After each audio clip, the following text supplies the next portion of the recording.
Hello dears, അൽ അസ്ജദ് online ക്ലാസ്സിലേക്ക് ഏവർക്കും സ്വാഗതം. ഇന്ന് നമ്മൾ കേറ്ററ്റ് എക്സാമിന് പ്രധാനമായിട്ടും ചോദിക്കുന്ന ഒരു പോർഷനാണ് സൈക്കോളജി. സൈക്കോളജിയിൽ നിന്നും ഒരു 5 ക്വസ്റ്റ്യൻസ് നമുക്ക് പ്രീവിയസ് ആയിട്ടുള്ള 5 ക്വസ്റ്റ്യൻ ഡിസ്കസ് ചെയ്ത് അതിൻ്റെ കുറച്ച് കാര്യങ്ങളും കൂടെ പറയാം എന്നാണ് വിചാരിക്കുന്നത്. അപ്പോൾ ഒന്നാമത്തെ ചോദ്യത്തിലേക്ക് കടക്കാം. ക്വസ്റ്റ്യൻ നമ്പർ 1, ശിശു കേന്ദ്രീകൃത വിദ്യാഭ്യാസത്തിൻ്റെ പ്രധാന തത്വങ്ങളാണ്. ഓപ്ഷൻ എ അനുഭവത്തിലൂടെയുള്ള പഠനം, ഓപ്ഷൻ ബി പ്രവർത്തനത്തിലൂടെയുള്ള പഠനം, ഓപ്ഷൻ സി എയും ബിയും, ഡി ഇവയൊന്നുമല്ല.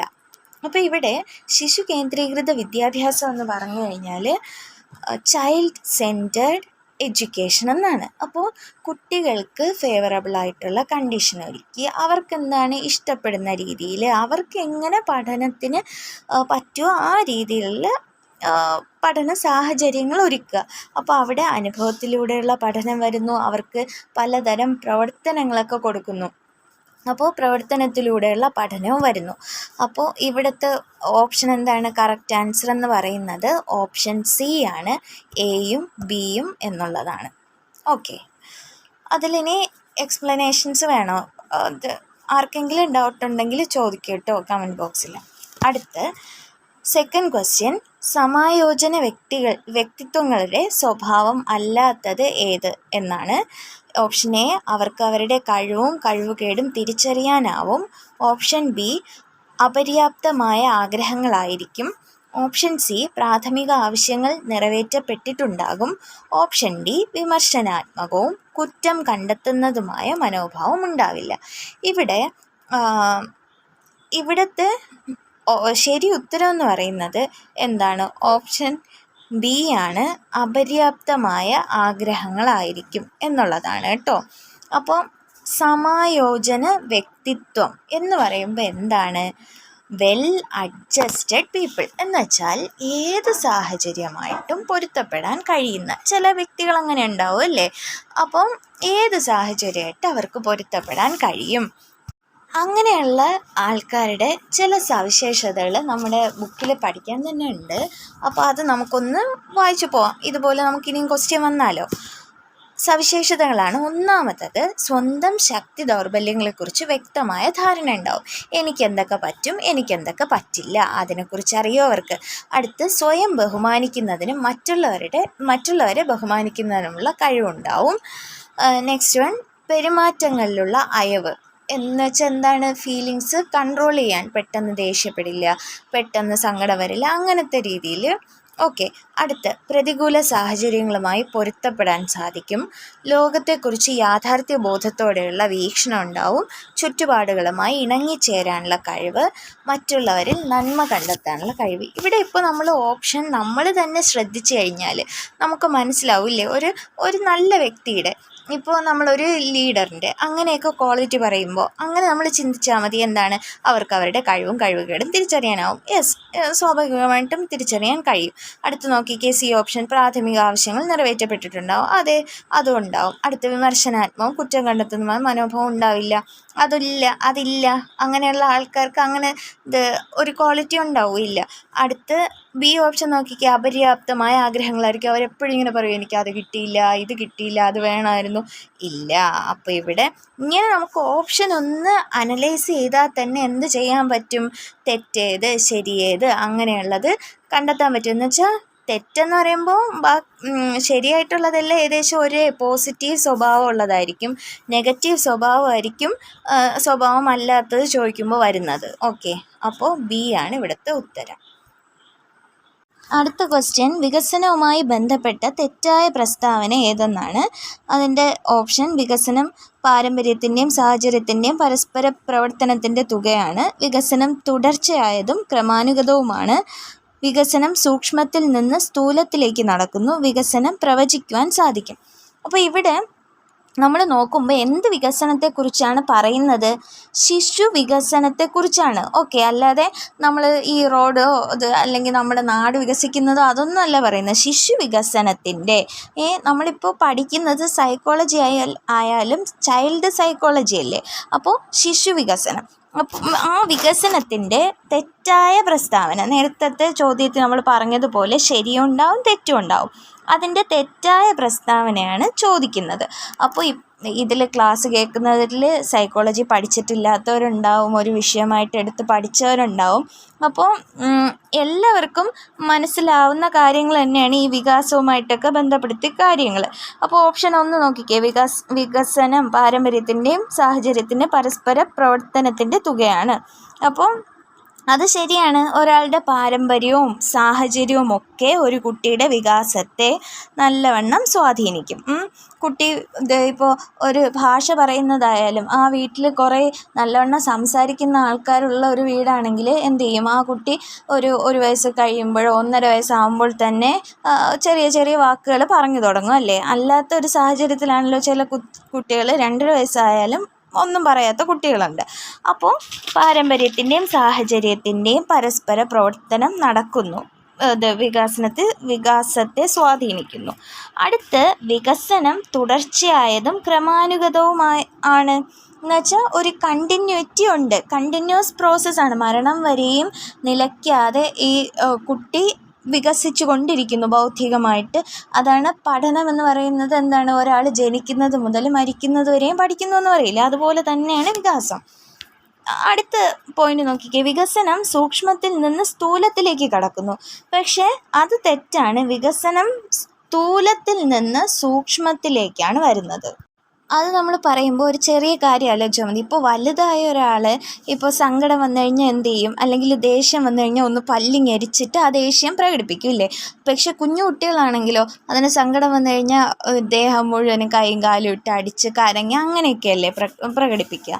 അപ്പോൾ വികസനം സ്ഥൂലത്തിൽ നിന്ന് സൂക്ഷ്മത്തിലേക്കാണ്, അല്ലെങ്കിൽ സാമാന്യത്തിൽ നിന്ന് വിശേഷത്തിലാണ് നടക്കുന്നത്.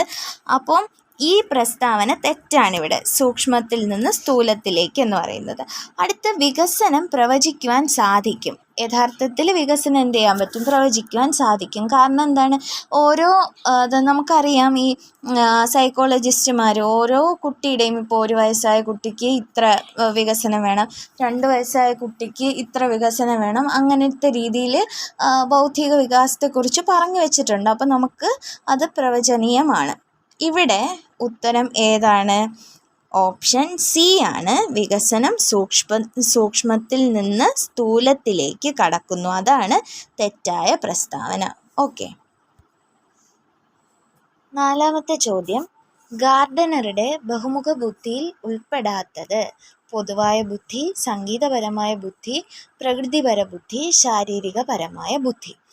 ഈ ക്വസ്റ്റ്യൻ നോക്കുമ്പോൾ നമുക്ക് കുറച്ച് കാര്യങ്ങൾ പഠിക്കാനായിട്ടുണ്ട്. ഏത് കേറ്ററ്റ് എക്സാമിനും ചോദിക്കുന്ന ഒരു ക്വസ്റ്റ്യനാണ്. ഇതില്ലാതെ ഇതുവരെയും കേറ്ററ്റ് എക്സാമിന് ക്വസ്റ്റ്യൻ ചോദിച്ചിട്ടില്ല സൈക്കോളജിയിൽ. 1 മാർക്ക് ഉറപ്പായിട്ടുള്ള ഒരു ക്വസ്റ്റ്യനാണ് ഈ ക്വസ്റ്റ്യൻ. 9 ബുദ്ധികളെക്കുറിച്ചാണ് ഹൊവാർഡ് ഗാർഡനർ എന്ന് പറയുന്ന ശാസ്ത്രജ്ഞൻ പറഞ്ഞിട്ടുള്ളത്. ഹൊവാർഡ് ഗാർഡനർ ആ 9 ബുദ്ധികൾ നമ്മൾ നിർബന്ധമായിട്ടും പഠിച്ചു വച്ചിരിക്കണം. പഠിക്കേണ്ട കാര്യമില്ല, നമ്മളതൊന്ന് വായിച്ചാൽ തന്നെ നമുക്ക് മനസ്സിലിരിക്കും ആ ബുദ്ധികൾ ഏതൊക്കെയാണെന്ന്. അത് ഞാനൊന്ന് വായിക്കാം, 9 എണ്ണം. ഓക്കെ.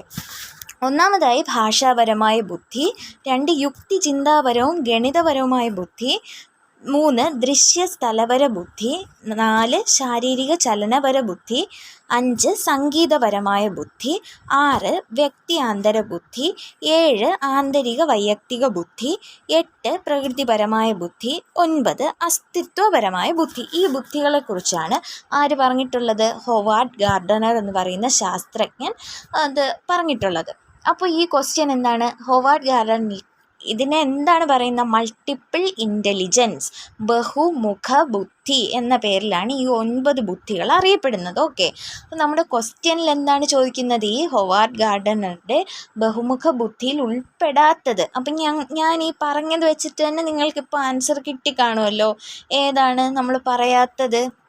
പൊതുവായ ബുദ്ധി. അങ്ങനെ ഒരു ബുദ്ധിയെക്കുറിച്ച് ഹൊവാർഡ് ഗാർഡനർ പറഞ്ഞിട്ടില്ല. അപ്പോൾ ഈ ക്വസ്റ്റ്യൻ്റെ ആൻസർ എന്ന് പറയുന്നത് ഓപ്ഷൻ എ ആണ്, പൊതുവായ ബുദ്ധി. 5ാമത്തെ ക്വസ്റ്റ്യൻ, കോൾബർഗിൻ്റെ സാൻമാർഗിക വികസന ഘട്ടത്തിൽ ശിക്ഷയും അനുസരണവും എന്നത് ഏത് ഘട്ടത്തിലാണ് സംഭവിക്കുന്നത്? ഓപ്ഷൻ എ മൂർത്ത മനോവ്യാപാര ഘട്ടം, ഓപ്ഷൻ ബി യാഥാസ്ഥിതാനന്തര സദാചാരതലം, ഓപ്ഷൻ സി പ്രാഗ് യാഥാസ്ഥിത സദാചാരതലം, ഓപ്ഷൻ ഡി യാഥാസ്ഥിത സദാചാരതലം. അപ്പോൾ ഈ ക്വസ്റ്റ്യൻ കണ്ടിട്ട് പേടിക്കുകയൊന്നും വേണ്ട കേട്ടോ. നിങ്ങൾ നമ്മൾ കേട്ടിട്ട് എഴുതുന്നവർ അധികം ഡീറ്റെയിൽഡായിട്ടൊന്നും ഇതിനെക്കുറിച്ച് പഠിക്കേണ്ട കാര്യമേ ഇല്ല. കോൾബർഗ് പറഞ്ഞിട്ടുള്ള കോൾബർഗ് ആരാണ്? ഒരു മനഃശാസ്ത്രജ്ഞനാണ്. ഈ കോൾബർഗ് എന്ന് പറയുന്ന ഈ മനഃശാസ്ത്രജ്ഞൻ വികാസഘട്ടങ്ങളത് മോറൽ ഡെവലപ്മെൻറ്റ്, അതാണ് സാൻമാർഗിക വികാസം അല്ലെങ്കിൽ നൈതിക വികാസം, ഇതെല്ലാം എന്ത് ചോദിച്ചാലും 3 പേര് ചോദിച്ചാലും ഒരേ കാര്യം തന്നെയാണ്. അത് മനസ്സിലാക്കണം നമ്മൾ.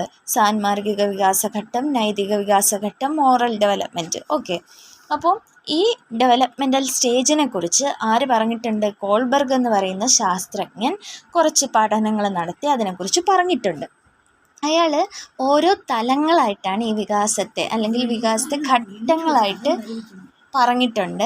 അതിൽ ഒന്നാമത്തെ ഘട്ടം എന്ന് പറയുന്നത് പ്രാഗ് യാഥാസ്ഥിത സദാചാര ഘട്ടം, ഒന്നാമത്തെ ഘട്ടം. ഓക്കെ, അപ്പം ഈ ഘട്ടത്തിലാണ് 2 കാര്യങ്ങൾ വരുന്നുണ്ട്: ശിക്ഷയും അനുസരണയും, അതുപോലെ പ്രായോഗികമായ ആപേക്ഷികത്വം. ഓക്കെ, ഇൻസ്ട്രുമെൻ്റൽ റിലേറ്റിവിസം എന്ന് പറയും. അപ്പോൾ അതൊന്നും വേണ്ട, നമുക്ക് ഈ ടേംസ് മാത്രം ഒന്ന് മനസ്സിലാക്കി വെച്ചിരിക്കണം. ഇതൊക്കെ പല പ്രാവശ്യം കേറ്ററ്റിന് ചോദിക്കുന്നതാണ്. ഒന്നിൽ കോൾബർഗിൻ്റെ ചോദിക്കുക, അല്ലെങ്കിൽ വേറെ ശാസ്ത്രജ്ഞരുണ്ട് 2-3 പേര്, ഈ ബന്ദൂര, ആൽബർട്ട് ബന്ദൂര അങ്ങനെയൊക്കെ പറഞ്ഞിട്ട് അവരത് ഏതെങ്കിലും ഒരെണ്ണം നിർബന്ധമായിട്ട് ചോദിക്കും. അപ്പോൾ ഇത് നമുക്ക് ക്വസ്റ്റ്യൻ വന്നതല്ലേ, ഇത് നമുക്ക് പഠിക്കാം. അപ്പോൾ ഇതിൽ 3 ഘട്ടമുണ്ട്. ഒന്നാമത്തത് നമ്മൾ പറഞ്ഞു കഴിഞ്ഞു. രണ്ടാമത്തത് യാഥാസ്ഥിത സദാചാര ഘട്ടം. അതിൽ 2 എണ്ണത്തെക്കുറിച്ച് പറയുന്നുണ്ട്: അന്തർവൈയക്തിക സമന്വയവും പിന്നെന്താണ് സാമൂഹിക പാലനം അല്ലെങ്കിൽ നിയമവും സമാധാനവും. ഓക്കെ, അടുത്ത ഘട്ടമാണ് യാഥാസ്ഥിതാനന്തര സദാചാര ഘട്ടം. അപ്പോൾ അതിലും 2 കാര്യങ്ങളെക്കുറിച്ച് പറയുന്നുണ്ട്: സാമൂഹിക വ്യവസ്ഥ നിയമപരം, പിന്നെ സാർവജനീന സദാചാര തത്വം. അപ്പോൾ ഇവിടെ ക്വസ്റ്റ്യനിൽ നമുക്ക് ചോദിച്ചിരിക്കുന്നത് എന്താണ്? ഇയാളുടെ കോൾബർഗിൻ്റെ സാൻമാർഗിക വികസന ഘട്ടത്തിൽ ശിക്ഷയും അനുസരണവും എന്നത് ഏത് ഘട്ടത്തിൽ സംഭവിക്കുന്നു? സിമ്പിളാണല്ലേ, നമ്മളിപ്പോൾ പറഞ്ഞതിൽ ഏത് ഘട്ടത്തിലാണ് ശിക്ഷയും അനുസരണവും പറഞ്ഞത്? പ്രാഗ് യാഥാസ്ഥിത സദാചാര ഘട്ടം. കിട്ടിയല്ലോ.